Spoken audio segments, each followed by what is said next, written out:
In this episode, I'm going to talk about central planning, and I'm doing this for two channels. The first channel is the Brains and Bowls channel, and then the second channel is for the Effective Executive channel. So you'll be able to see it on either one. The reason I started to look at this whole central planning thing, I actually covered it in episode 27. And talked about centralization versus decentralization. And it's kind of along the same lines, but I want to put a little bit more meat on that bone if I can. And so when we think of terms of central planning, you typically will think about communism and socialism. And, you know, central planning is obviously huge in communism socialism because when nobody owns any property, private property, then everything's got to be controlled somewhere. And the issue is that everything begins with the scarcity of resources. We don't have unlimited resources to be able to do everything that we want. So in communism and socialism, you're basically going through and controlling those resources to what you believe needs where they need to be allocated to, and often even that they get wrong. So whether you're looking at an economy or an organization, and typically when I talk about organizations, and I've talked before about Dunbar's number of 150, where complexity starts to increase. That's where control can't really happen. Nothing wrong with planning, but control from the standpoint of central planning is the issue here. And over and over, you see both economies and organizations embrace this thinking, and over and over again, they fail at the economic and at the organizational level. Just can't have central planning for everything. There are too many moving parts the larger an organization gets.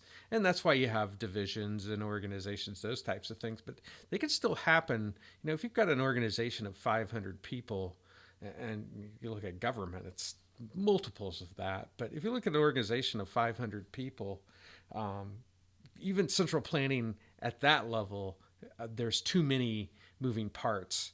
And although I advocate understanding as much as you can about a system, there will always be something that is unplanned, or in simpler terms, unintended consequences of the actions that you do. And the problem with this is when you embrace this kind of central planning, is it often leads to not only waste, but also corruption kind of inside of organizations and economies. And, other than God, no one knows all that is needed to know for economies or organizations. There's just too much going on, too many moving parts, too many activities. But you want to learn as much as you can to make better decisions. So when governments through communism, socialism, and organizations control through power, members of those economies and of those organizations, they turn against each other. And the reason that happens is it's to gain that control of that power so that they can get the resources and make the decisions, associated with it.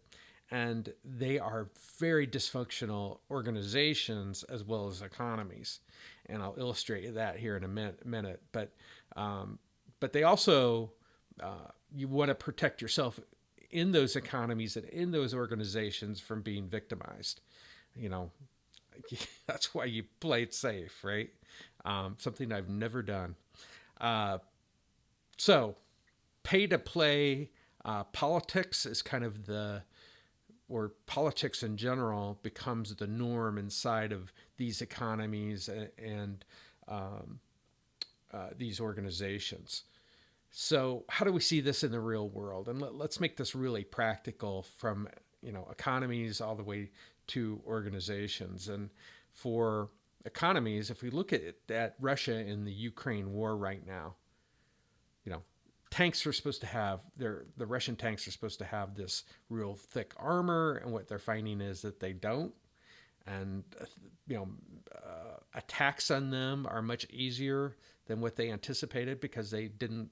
The tanks when they were made didn't live up to those standards. People taking shortcuts, so corruption within the Russian government. The tanks are running out of fuel. When you centralize things, it's hard to do supply chains, and then they've also had expired rations. They've also had vehicles that have failed. So I mean, the list goes on and on. The whole Russian thing, even to recruiting, is a mess because of the corruption that exists in their existing system. Another example is the Fed trying to control the economy. Talk about something more sophisticated than almost anything is an economy and trying to control things through federal and limited control through federal funds rates and things like quantitative easing and now quantitative tightening. Got to get control, and the belief that a small group of people with big egos, by the way, and not even economists from that standpoint, and even that they were, there's so many differing philosophies and positions that people get married to a particular philosophy as opposed to looking and seeing actually what's happening in the economy. And so you're better off, many will say, to have free markets that are out there as opposed to somebody trying to control things. And I've obviously done another video on this for both of these channels. The fact that the Fed over controls.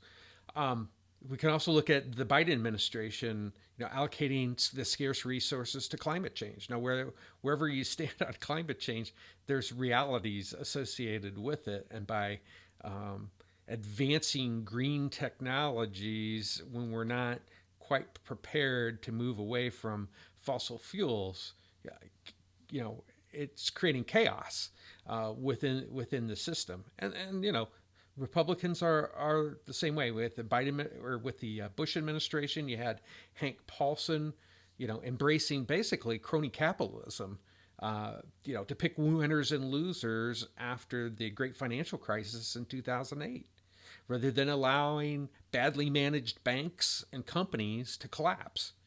So, this type of control, you start to see the corruption, and then things get worse because they corrupted it. We're going to corrupt it even worse, in the economies.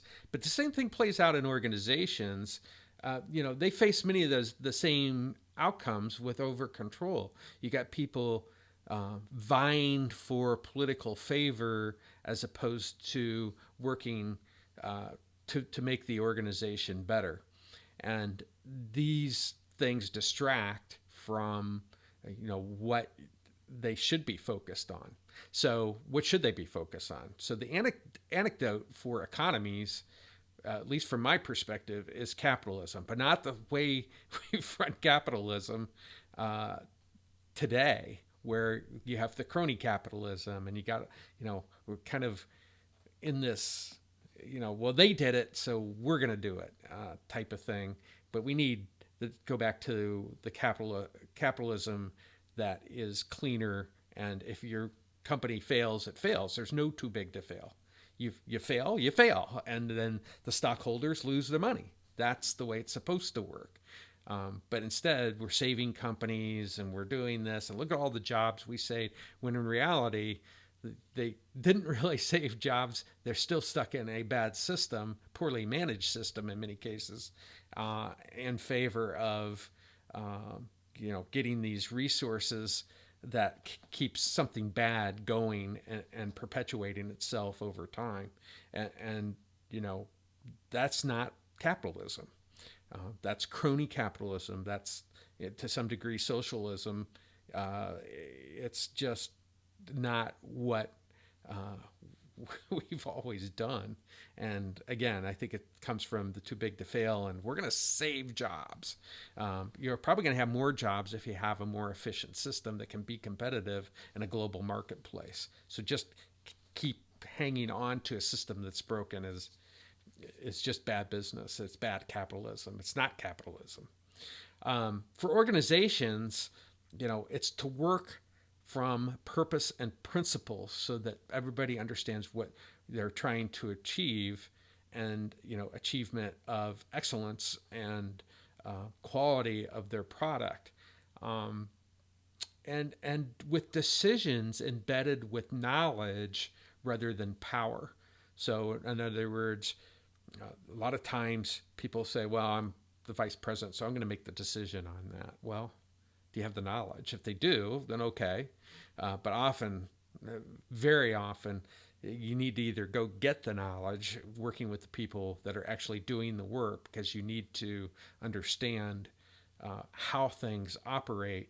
And typically at a vice president level of even a 500 or 300 employee organization, you're not going to have all the knowledge that you need. You need to work with the people that do. And oftentimes people then rely on support areas that don't have the knowledge either, the actual knowledge of what's happening in an organization, which is again why when I go through my working with organizations, you go through and look at the organization customer in. Nobody can argue with the way the customer's seeing it. You're getting real information, getting knowledge, and understanding how your system and organization works, not to gain more power, but to gain more knowledge. And otherwise, what you wind up, well, it's not micromanagement. It's not just saying, I said this, and now why aren't they doing it that way? And then when, the question more often should be, when somebody's not doing it the way you said, or the edict that you put down, the question should become, why aren't they doing that way? Because it didn't work. Or the perception is that it didn't work. And so without the knowledge being spread throughout the organization and only held in one small elite group of people, you wind up with dumb employees. You're just saying, you're dictated to all the time. This is what you're going to do. This is how you're going to do it. Here's the policy. Here's the rule. Here's the script. So that's to release from there. So, this is a really important thing for both economies and organizations.